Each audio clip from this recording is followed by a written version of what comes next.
Bienvenue à tous dans la seconde partie de Témoins de campagne qui sera donc consacrée à l'interview de notre invité du jour, Jean-Michel Apathy. Alors premièrement, TF1 a fait un événement jeudi 24 novembre d'une énième prédéclaration de candidature de François Bayrou qui, dans Prise Directe sur TF1, a répondu à la question de savoir s'il se présentait à l'élection présidentielle par un « oui, je serai candidat du futur ». Donc, avec la chaîne d'information en direct LCI qui lui appartient, TF1 a fait circuler l'information avec un bandeau urgent selon laquelle ils auraient eu en exclusivité la déclaration de candidature de François Bayrou. Alors que ce type d'annonce de sa part n'est pas vraiment une nouveauté, au vu de tels faits qui ont été montés en épingle par les médias, et il y en a d'autres, hein, par exemple les hésitations d'Eva Joly sur votre plateau la semaine dernière à promettre de voter François Hollande s'il était au second tour de l'élection présidentielle. Est-ce que finalement ce ne sont pas les médias et les commentateurs politiques qui font la campagne? Non. Non. Non, c'est des petits phénomènes sans importance. Bayrou, c'est sans importance. Vraiment, là. Eva Joly, c'est tout à fait autre chose. Eva Joly, quand l'accord est signé avec le Parti Socialiste, elle se retire pour montrer son opposition à l'accord.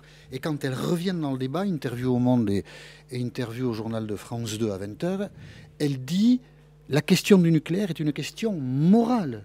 J'en fais une question morale. Pour moi, c'est essentiel. Il faut sortir du nucléaire. Donc, il est naturel qu'à un moment, un journaliste, ça a été moi en l'occurrence, mais ça aurait été n'importe lequel, lui dise « Puisque vous faites de cette question du nucléaire une question morale, pourrez-vous appeler, s'il est qualifié au second tour, à voter pour François Hollande ?»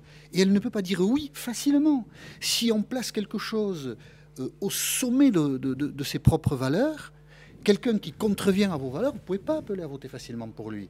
Et c'est faute d'avoir anticipé la question qu'elle s'est embourbée dans la non-réponse. Mais là, les journalistes... Moi, je professe que s'il y a une bêtise, c'est de dire que les journalistes ont un pouvoir. Je crois qu'ils n'en ont aucun, juste celui de faire la photo et de révéler les choses. Voilà. Et si une situation est difficile et problématique pour le responsable politique, ça n'est pas la faute de celui qui révèle, par une question, un reportage, une enquête, je ne sais pas quoi, qui révèle cette situation. C'est pas le photographe qui est responsable, c'est la situation qui est alors, difficile. on a accusé les cumulards des médias dont vous faites partie, avec Yves Calvi, avec... Non, je ne fais pas partie des cumulards, non. Il y a un journal qui a employé le mot de cumulard, qui est un mot très inapproprié, en écrivant, puisque dans cette école vous aimez la rigueur... C'est un jeu de mots par rapport au cumul des mandats. Justement. C'est pas forcément... Donc, comparer des contrats de droit privé à des mandats publics, c'est quand même mélanger les torchons et les serviettes. Et écrire « ils sont partout » est quand même quelque chose de très singulier, parce que moi, je ne suis pas partout. Il y a plus de médias en France... Vous êtes sur Sciences Po TV, vous êtes sur RTL, vous êtes sur Canal+. Voilà. Il y a plus de médias où je ne suis pas que de médias où je suis. Il y en a beaucoup plus. Donc, dire « ils sont partout » quand on s'appelle Le Monde, c'est quand même manquer de rigueur. Et cette une populiste-là, est une forme de première au journal Le Monde. Donc moi, je ne suis pas un cumulard de rien du tout. J'ai un contrat de droit privé à RTL et un contrat de saison à Canal+. Ça n'a rien à voir avec du cumul, et je ne pense pas que ma modeste participation en tant que journaliste au débat public influence beaucoup l'opinion publique. Alors qu'est-ce que vous répondez à ceux qui pensent que vous confisquez le débat et que vous propagez la pensée unique? Bon, c'est quoi la pensée unique? Moi, pendant des années... Je traduis les propos du Monde. Pendant 15 ans, j'ai dit que la dette était un problème. J'étais tout seul dans mon coin. La pensée unique, c'était plutôt de dire qu'un crétin comme moi, qui disait qu'un État ne se gérait pas comme un compte de famille, il valait mieux qu'il fasse autre chose que le journalisme. Je pourrais vous donner le nom des journalistes qui l'ont écrit. Donc j'ai été dans la pensée dissidente pendant 15 ans. Bon, maintenant, la dette est un problème pour tout le monde. Donc je suis dans la pensée unique. Vous savez, la pensée unique, c'est une notion à géométrie tellement variable que vous avez du mal à lui donner un contenu. Hein. Vraiment. Alors, on va vous faire réagir un petit peu, Jean-Michel Apathy, sur les propos du parrain de notre émission, Pascal Perrineau, qui est professeur à Sciences Po, politologue et président du CEVIPOF, et qui nous parle du rôle des journalistes et des médias dans la campagne. Regardez. D'abord, il y a journalistes et journalistes. Il y a des journalistes qui sont vraiment des journalistes d'opinion, des journalistes engagés, dans des journaux eux-mêmes engagés. Il y a des journalistes qui, en revanche, sont plus des journalistes de dossier, des éditorialistes qui cherchent à comprendre ou à donner des grilles pour interpréter un événement politique. Donc il faut faire très attention à ne pas mettre tout le monde dans le même sac. D'autre part, il faut bien se rendre compte que quand vous regardez toutes les enquêtes d'opinion, depuis maintenant de nombreuses années, qui cherchent à percevoir l'idée que les Français se font du journalisme et des médias, eh bien cette idée devient de plus en plus négative. Donc il ne faut pas croire que les journalistes, étant donné cette résistance de l'opinion, ont le pouvoir de faire et de défaire l'opinion, de faire les rois et de les défaire. Alors Pascal Perrineau remarque donc que les journalistes n'ont pas l'influence sur l'opinion publique que certains leur prêtent. En effet, les citoyens, les personnes qui votent se basent principalement sur les opinions de leur entourage proche, leurs collègues, leur famille. Les journalistes n'ont donc pas le pouvoir, comme dit Pascal Perrineau, de faire ou de défaire les rois. Oui, Vous allez dans ce sens. Je m'attendais à pire pour tout vous dire. Non, oui, je suis tout à fait d'accord avec lui. On a dit, peut-être de manière excessive, mais pas sans raison, qu'en 2005...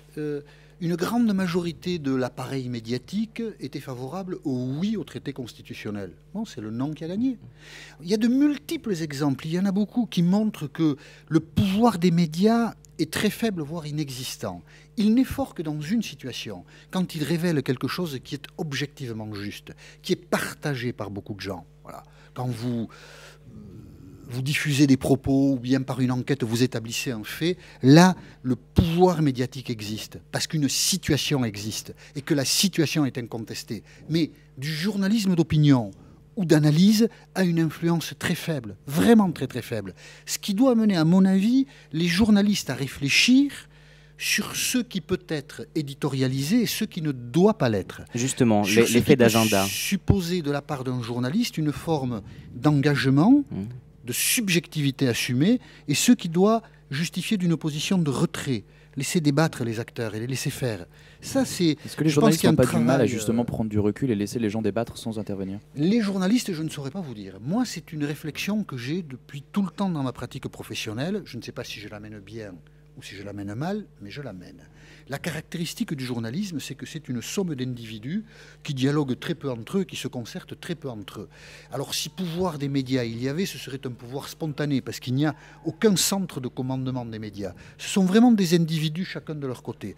Mais je pense qu'une position journalistique doit être réfléchie. On ne doit pas dire n'importe quoi, n'importe quand, à n'importe quel moment. Ce dont on parle, à quel moment et pourquoi, c'est ce que vous voulez dire. Oui, et il faut laisser parfois passer sa subjectivité, puis parfois la retenir. Il faut savoir maîtriser ses sentiments pour ne pas dire ce que l'on pense. Puis parfois, il faut dire ce que l'on pense. C'est une gamme de choses qui suppose une réflexion sur ce qu'est, à mon sens, l'éditorialisation dans une société démocratique. Voilà. Et à votre sens, c'est pas assez fait ou c'est fait correctement par la majorité de vos collègues, ça? Il y en a qui le font, oui. Est-ce qu'on peut pas regretter un manque... qui le font pas. Est-ce qu'on peut pas regretter un manque de diversité dans l'agenda journalistique, ceux dont on parle, ceux qu'on passe sous silence? On peut toujours tout regretter. Oui, si vous dites, si vous pensez qu'il y a un manque de diversité, et si vous m'opposez ce sentiment, je ne peux pas dire qu'il n'y a pas de diversité, c'est bien. Bien sûr qu'il faut toujours de la diversité. Êtes-vous sûr qu'il n'y en a pas? Ou du moins, comment vous expliqueriez l'absence de diversité? Quel contenu vous donneriez à cette affirmation? Je ne sais pas. Mais en soi, comme ça, diversité, je pense qu'il y a de la diversité. Qu'est-ce qu'on attend quand vous dites ça? Qu'est-ce que vous attendez? Qu'est-ce qui vous semble manquer comme expression, prise de parole? Je ne sais pas. On ne retrouve pas toujours les mêmes événements dans les mêmes médias. En changeant de chaîne, on a parfois l'impression de voir les mêmes informations, les mêmes sujets. Est-ce que justement le fait que les sources médiatiques prennent leurs informations, peut-être chacune dans les autres, pour savoir de quoi il faut traiter pour pas sembler à côté de la plaque, est-ce que justement... Vous pensez que, par exemple, RTL regarde ce que fait Europe 1 pour mettre quelque chose sur son antenne? Vous le croyez? Vous vous trompez. Vous pensez que RTL regarde ce que fait le 20h de TF1 pour mettre quelque chose sur son antenne? Vous vous trompez. Le 20h de TF1 ne regarde pas ce qui a été publié dans la journée par les journaux et par les radios pour faire sa une et ses sujets? Le 20h de TF1, il est diffusé à 20h. Donc il se prépare toute la journée. En piochant ce qu'il y a dans les autres médias. Alors, ils peuvent prendre, par exemple, un papier du Parisien, mais après... Non, mais je parle des sujets... Ils ont une détermination autonome. Ils s'inspirent des sujets qui sont déjà traités dans les autres émissions. C'est pas vrai. Regardez un journal, prenez-le, et puis comparons sujet après sujet, ceux dont on peut repérer l'influence, un journal, par exemple, et tout ce qui est une production autonome. Et vous verrez que la production autonome d'une rédaction, c'est des professionnels. On peut les considérer comme des enfants qui n'ont pas d'idées, mais on se trompe. C'est un point de vue très... Je ne dis pas que c'est le vôtre. C'est un point de vue très méprisant que de penser que les médias nourrissent les médias. C'était une simple question. Oui, je suis d'accord avec vous. Chaque rédaction a une autonomie de pensée. Et a en son sein des gens qui ont du métier, ont de l'expérience, sont capables de proposer des sujets, ont des compétences. Il y a un point de vue qui relève d'une mise en cause globale de gens qui peuvent apparaître comme des dirigeants de ceci ou des directeurs de conscience ou je ne sais quoi. Il y a une idéologie qui met tout ça en cause et qui, comment dirais-je, explique que la médiocrité est aux commandes. Mais c'est une idéologie qui est, comme toutes les idéologies, peu basée sur la réalité. Le journalisme citoyen qui se développe beaucoup sur Internet, la participation de l'ensemble de la communauté des lecteurs à l'œuvre journalistique, si je puis dire, est-ce que ça va changer c'est pas du journalisme. cette démarche? Oui. Ce sont des démarches intéressantes, des démarches démocratiques, des démarches riches, mais c'est plus du commentaire, c'est plus de l'affirmation de sentiments personnels que du journalisme. Le journalisme, c'est pas un passe-temps, c'est un métier. Il y a des codes à observer, des règles, c'est un métier. Alors, dernière question, vous connaissez bien la politique, vous êtes dedans du matin au soir, vous votez blanc depuis 1988. Oui. Pourquoi? C'est de la désillusion, on ne peut plus croire Non, en pas du personne, tout. ou c'est par déontologie, Oui. le journaliste ne doit pas... Mais alors vous avez des collègues qui sont journalistes et qui votent? C'est ce que je vous disais, le journalisme est un terme générique qui regroupe des attitudes et des personnalités très différentes. Moi, j'ai considéré, quand j'ai commencé à faire ce métier, que je devais être journaliste aussi dans l'isoloir, c'est-à-dire participer à la vie collective, et donc avoir un geste civique, mais ne pas choisir. M'abstraire, je pense qu'une société développée peut... comprendre et admettre que quelques centaines ou quelques milliers de ses concitoyens s'abstraient par professionnalisme du débat et ne choisissent pas entre les différents candidats. Et c'est une attitude que je respecte depuis 1988. J'ai dérogé une fois en 92 pour le traité de Maastricht, abandonné le franc, parce que ça me semblait être quelque chose d'historiquement tellement fort que j'avais envie de participer. En Voilà. 2002 2002, je n'ai pas voté pour quelqu'un, j'ai voté blanc. D'accord. J'ai voté blanc parce qu'il me semblait que les chances ou les risques de voir Jean-Marie Le Pen élu au deuxième tour étaient tout de même faibles. Donc, si je ne me mêlais pas de ce débat, je ne modifiais pas le cours de l'histoire. Encore un dernier point, est-ce que vous êtes pour la comptabilisation du vote blanc? Non, j'y suis hostile. Non. Pour quelle Parce raison? Le pacte de la démocratie, c'est que celui qui gouverne ait les moyens de le faire. Et si vous élisez quelqu'un en comptabilisant les votes blancs qui arrivent avec 40% des voix au pouvoir, il ne pourra rien faire. Est-ce que c'est pas un Jacques moyen Chirac de n'aurait pas lutter été contre élu, l'abstention et justement de mener à une prise de conscience du pouvoir politique que finalement il ne reflète pas vraiment la majorité des gens? Non, je ne pense pas que ce soit un moyen de lutter contre l'abstention ou le vote blanc que de comptabiliser les votes blancs. Pour répondre directement à votre question, je pense que si on comptabilisait les votes blancs, on encouragerait plutôt le vote blanc. Et si on en arrive au point où au deuxième tour de l'élection présidentielle, un candidat est élu avec 40% des voix, eh bien, quelques réformes qu'il puisse vouloir mener, on lui dira, mais enfin, vous n'avez même pas réuni 50% des suffrages. Et donc, il faut, la démocratie étant imparfaite, il faut qu'il y ait la fiction de la majorité pour celui qui détient le pouvoir, sinon c'est la paralysie. Et la paralysie, ça n'est pas servir l'intérêt général. C'est pour ça que je suis assez hostile au vote blanc. Il faut dire, je ne sais pas si vous avez eu l'occasion dans l'un de vos cours de croiser ces deux informations, mais elles sont intéressantes. Le premier tour de l'élection présidentielle où on s'est le plus abstenu, c'est le premier tour de l'élection présidentielle de 2002. Il y avait 28%, un peu plus d'abstention, et ça faisait, je ne me souviens plus combien de millions de bulletins de vote. Et c'est aussi le premier tour d'élection présidentielle où il y avait le plus de candidats. Dans l'histoire de la Ve République, il y avait 16 candidats. Un calcul simple, de bon sens, aurait suggéré que 16 candidats auraient permis à chaque électeur de trouver chaussure à son pied et donc d'aller dans un isoloir avec l'intention de voter. C'est l'inverse qui s'est produit. C'est-à-dire que plus l'offre est diverse et moins les gens la comprennent. Plus il y a de confusion selon vous? Oui, plus on attend le deuxième tour. On se dit c'est le bazar, c'est la cacophonie, on va attendre le deuxième tour. Vous seriez pour une américanisation un peu oui, bien sûr, oui. Moi, je suis tout à fait panel hostile. politique. Écoutez, cette élection de 2002, nous avions 3 candidats trotskistes, franchement, je veux bien que la démocratie soit exigeante, mais 3 candidats trotskistes, c'est quand même incroyable. Il y avait 2 candidats d'extrême droite, il y avait 3 candidats du centre, il y avait divers candidats de gauche, divers candidats de droite, ça va quoi. À un moment, il faut avoir un mode de scrutin qui ordonne la scène politique avant le vote.